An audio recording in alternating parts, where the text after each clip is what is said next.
Today we are going to test cranial nerve blocker on factory nerve. So this test needs one patient, and this patient has to close their eyes, and then select one muscle that you will pinch. Okay, and then tell me if you sense any others pag sinabi ko kung go. Go. Meron ba? Meron ba? Okay. So, kabilang ko. Meron ba? Meron ba? Meron ba? Open na po yung eyes mo. Okay. So, kapag ang abnormal findings po dito is anosmia, inability to detect smell, which causes due to frontal lobe lesion. So next is we are going to test cranial nerve tooth or optic nerve. The first test we are going to do is the visual acuity test that needs a Snellen chart. Assuming that the distance of the patient with the Snellen chart is 20 feet away, we will now proceed to the test. So, sir, can you please cover your left eye? Okay. So, I will be pointing to the letters and please say it. Right? Starting from the left. Go. F, B, T, O, Z, L, E, E, B, E, E, C, F, D, D, D, F, C, C, D, F, E, L, O, E, Z, D, B, D, F, E, O, E, G, C, L, E, F, O, D, E, Z. Alright, sir, now let's proceed with the right eye. Please cover it. Okay, let's go.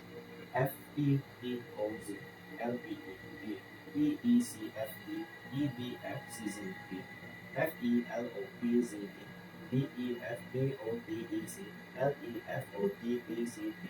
Okay, so the findings of the patient is normal since he are correct with the letters that I pointed out. The abnormal findings are blindness, presbyopia or farsightedness, which impairs near vision, and myopia or nearsightedness, which impairs the far vision. Now we are going to do the visual field test. This tests the temporal and peripheral vision by confrontation test with 4 quadrants of the eye. Cover na lang po ulit yung left eye mo. So, sabihin niyo po kung letters mo makikita. Dito? Okay, kabilang eye mo po yung cover na. Okay. So, the findings of the patient is normal. Abnormal findings will become myopia, loss of vision on the same halves of visual field, and central loss of vision or one-sided vision only. So now we are going to test the oculomotor nerve. So this test composes of direct light and essential light waves. So here I'm going to shine light on your eye. Try to look at the distance as best as you can.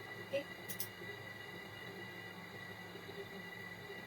Alright. So the patient has a normal findings. His eyes constricted, and an abnormal finding would be lazy eyes. So now we are going to test accommodation, right? So normal findings is for electrical, electrical. So we will test both eyes first. So for our patient, he has a normal findings, both eyes is reactive to light.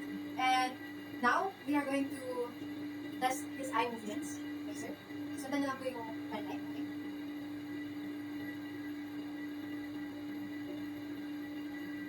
Alright. So for our patient, he has a normal finding. A normal findings would be anisocoria and equal pupillary size. So now we are going to test the trigeminal nerve or cranial nerve 5. So we ask patient to close both eyes. Close both eyes po. And then tell me po kung ano naramdaman nito, if it's brush po or pain. Right? So may I ask po if overconcentric sa people touch you. Right? So start. Ano naramdaman? Alright, so yun naman po. May brush. Dito po.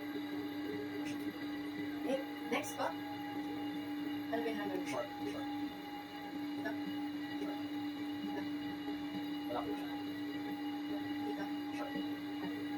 An abnormal finding of the trigeminal neuralgia, or also known as blur. So now we are going to test the motor for trigeminal nerve. So, imagine na lang po yung PTE. Tapos, yung PTE, papalpate niya yung muscle ko. Alright, so, now sir, open niyo na po yung mouth niyo. Tapos, tatry ko pong i-close yung mouth niyo, pero pigilan niyo po. Okay? 1, 2, 3. Alright. So now we are going to test glabellar reflex. We will tap the patient's forehead and it causes continuous bleeding. So, okay, is it okay, sir, if I touch you? Alright. So, abnormal findings of trigeminal nerve would be low motor neuron lesion, which is Bell's palsy, and upper motor neuron lesion, which causes stroke. So now we are going to test the facial nerve. So to test the facial nerve, we will examine the face of the patient, its symmetry, and its strength. So by doing this, we ask the patient to do some facial expressions. So, sir, can you please close your eyes? And I'll try to open it, but don't let me allow. 1, 2, 3. Okay, sir, can you please smile? Puff your cheeks. Show your teeth. So now we are going to test the cranial nerve 8 or vestibulocochlear nerve. The first test we are going to do is Weber's test.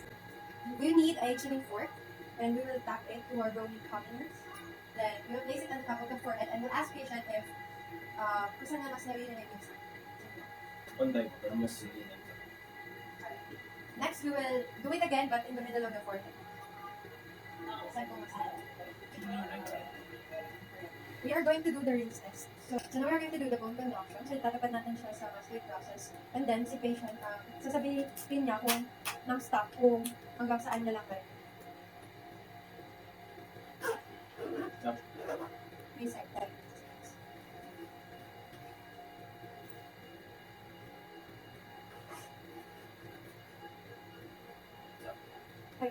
So next naman po, gagawin naman natin is tatapat natin tuning fork sa external auditory lens.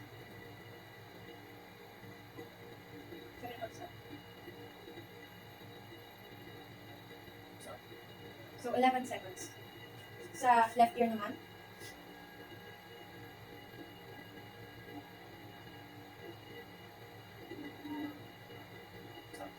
So dito naman is 10 seconds sa left ear.